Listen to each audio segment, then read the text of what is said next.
Hi friends, कसे आहात तुम्ही सगळे? आशा व्यक्त करते स्वस्त असाल, मस्त असाल आणि दिवाळीच्या तयारीमध्ये असाल. आता मला विचाराल माझी दिवाळी झाली का? तर मी अजूनही पार्सलांमधनं मोकळी झाले नाहीये. पण आज आता ओवीचा हट्टे आई चिवडा आणि लाडू तरी कर म्हणून बहुतेक ते करेन. दोनच पदार्थ करेन. लक्ष्मीपूजनला अनारसे लागतातच, त्यामुळे ते करावेच लागणार आहेत. बाकी अखिलेशनं साखर सोडल्यामुळे काही करायचं नाहीये. आणि खरं सांगू का, अजून आकाशकंदील नाही लावलेला, लाइटिंग नाही केलेलं, कारण एक मनात कुठेतरी हे अजून मला काय माहिती का, पण तो उत्साह अजून येत नाहीये. मला माहितीये मुलांसाठी आपल्याला हे करायचंय, किंवा माझी मुलं पण म्हणतात की आई अगं सगळ्यांकडे दिवे लागलेत, सगळ्यांकडे आकाशकंदील लागलाय, पण कुठंतरी ना मनामध्ये एक आपल्या जुन्या घराची, आपल्या स्वतःच्या घराची आपण इतके वर्ष कशी दिवाळी साजरी केली आहे, किती उत्साहानं आपण सगळं करत होतो. माझं लक्ष्मीपूजन तर इतकं जिथल्या तिथं असायचं की म्हणजे मला खूप वेळ लागायचा लक्ष्मीपूजनला. सगळी माझी फराळाची तयारी असायची. एका दिवसात मी 3-3, 4-4 पदार्थ करायचे. एखादंच वर्ष असं झालं असेल की मी विकत आणलं नाही, तर मी एका दिवसात 3-3, 4-4 पदार्थ करायचे. यावर्षी अजूनही की एक जे झालंय आमच्यात, म्हणजे तुम्हाला सगळ्यांना माहितीये, एक जे सेपरेशन, सणावाराचं मला काही इथं निगेटिव्हिटी नाही, पण मी एक मनातलं सांगते तुम्हाला फक्त, की तुम्ही माझे सगळे मित्र मैत्रिणी, दादा ताई काकू आहात म्हणून सांगते की मी जेव्हा ते घर बांधलं होतं तेव्हा मी त्याच्या आधी जेव्हा भाड्यानं राहत होते तेव्हाच ठरवलं होतं की त्या घरात खूप मोठी दिवाळी साजरी करायची. आणि गेल्या वर्षाची दिवाळी त्या मनानं तशी मी मोठी पण साजरी केली होती. आकाशकंदील लावला होता, सगळं लावलं होतं. आणि खूप खूप माझ्या काही स्वप्न होती की दिवाळी, गणपती, गौरी त्या घरात कसे करायचे, कसे नाही. आणि सगळं काही मोडकळीस आलं. आपलं जसं पत्त्यांचं घर कसं धाडकणत तुटतं, तसं माझं स्वप्नातलं घर धाडकणत तुटलं.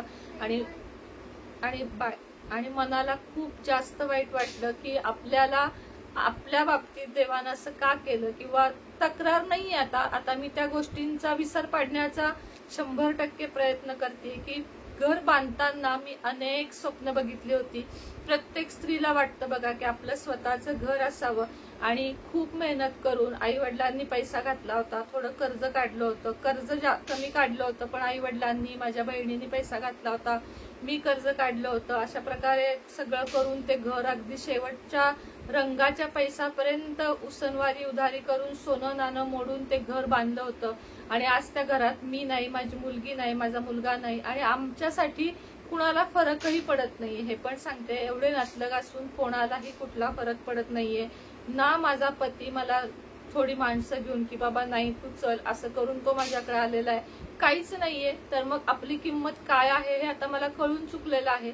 आणि परवा एवढंही सांगते, मला लपवायची सवय नाही. मिस्टरांनी 2000 रुपये कपड्यांना पाठवले की मुलांना कपडे घे, मीही त्यांना रिटर्न दिले, पण त्यांनी ते घेतले नाहीत. पण याला काय अर्थ आहे मला सांगा? की तुम्ही तुमची मुलगी तिथं नाहीये, तुमचा मुलगा तिथं नाहीये, तुमची बायको तिथं नाही. मुलगा तर जाऊ दे, सावत्र होता म्हणेन मी, स्पष्ट म्हणेन, कारण त्याच्याबद्दल तसं बोललं पण जातं की तो तुम्हाला सावत्र होता. पण मुलगी तर सख्खी होती. तुम्हाला असं काहीच वाटत नाहीये का की आपली पत्नी घरात नाहीये, आपली मुलगी घरात नाहीये, आपली दिवाळी कसली उजाड आहे असं नाही वाटत? मला वाटतंय आता की आपली दिवाळी आता किती उजाड आहे, कारण आपलं कुटुंब पूर्ण नाहीये. आपल्या कुटुंबाचं स्वप्न एक प्रकारे बिखरलेलं आहे असं मला वाटतं. पण यातनं मला आता बाहेर पडलं पाहिजे. तुम्ही लोक सगळी सांगता की ताई यातनं बाहेर पड, निगेटिव्हिटीकडे लक्ष देऊ नकोस, किंवा निगेटिव्ह कमेंटकडे लक्ष देऊ नकोस. नाही देत मी लक्ष, खूप स्वतःला सावरले. पण असे सणवार आले, उत्सव आले की जे आपलं घर असतं, जिथं मी आता किमान 10 वर्ष काढली, 10-11 वर्ष काढली, हे सगळं कसं विसरायचं हो? आणि किती वेळा विसरायचं, आणि काय काय विसरायचं? एखादी गोष्ट असती तर विसरून गेले असते, पण आज सगळं माझं कष्टानं घेतलेलं सामान तिथं आहे.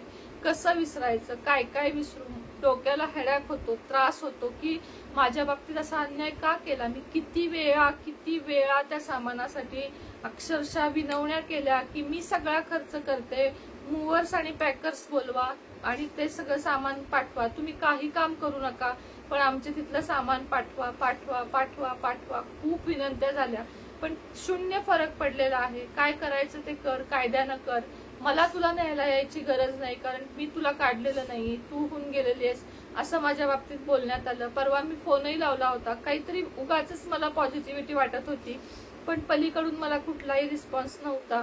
आणि आता मात्र 100% मला कळून चुकलंय की आपलं हे नातं आता पूर्णपणे ब्रेक झालेलं आहे आणि आपण ते जुळण्याचा आता प्रयत्नही नाही केला पाहिजे. कारण एक सांगते तुम्हाला, संशय ही अशी गोष्ट आहे जी एकदा मनात शिरली, माझ्या आईने पण मला तेच समजून सांगितलं की संशय हा किडा एकदा डोक्यात कुणाच्या शिरला की तो काहीही झालं, कितीही झालं तरी काढता येत नाही. समजा तुम्ही एकत्र झाला जरी असता तरी 4-8 दिवस मोजून कसे तरी नीट गेले असते आणि पुन्हा तुमच्या घरात तेच चालू झालं असतं. आणि आपल्या या लहान मुलीसमोर, तरुण मुलासमोर आता या गोष्टी सगळ्या नाही झाल्या पाहिजेत. कुठंतरी मलाही थांबलं पाहिजे आणि कुठंतरी मला माझ्या मनावर आता दगड ठेवला पाहिजे की आपला संसार आता पूर्णपणे तुटलेला आहे आणि आता आपल्याला तिकडच्या आठवणी काढायच्या नाहीयेत.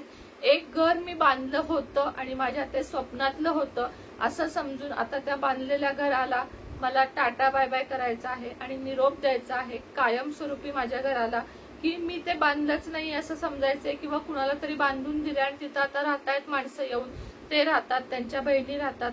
काहीच कसं वाटत नसेल की जिनं यातली वीट स्वतःच्या मेहनतीवर उभी केली. फक्त 4 लाख रुपये कर्ज त्या जागेवर मिळालं होतं आणि 5 खोल्यांचं घर बांधायला किमान 10 ते 11 लाख रुपये लागले होते. आणि ते सगळे आज मी इकडून फेडतेय, हे मला माहितीये की कसे फेडतेय. माझ्या आईनं रोख 2.25 लाख रुपये दिले होते, माझ्या ताईनं 1-1.5 लाख रुपये रोख दिले होते आणि बाकीचं मी कर्ज काढलं होतं. बाकीचं माझ्या अंगठ्यात, मी मिस्टरांसाठी केलेल्या अंगठ्या, हे सगळं मोडून ते घर बांधलं गेलेलं होतं. तरीही माझं घर, हे स्वप्न अधुरं राहिलं. आता कधी भविष्यात घेईन नाही माहित नाही किंवा बाकीच्या राज्यात घेईन हेही माहित नाही. स्वामींची कृपा झाली आपल्यावर तर आपण ते घर घेऊ सुद्धा. पण माझं जे स्वप्नातलं घर होतं, जे मी खूप स्वप्न बघून बांधलं होतं, पीओपी करताना सुद्धा घराला वाद झाले होते की आता काही कारण नाहीये, तरी म्हटलं नाही, घर झालं तर खूप छान झालं पाहिजे.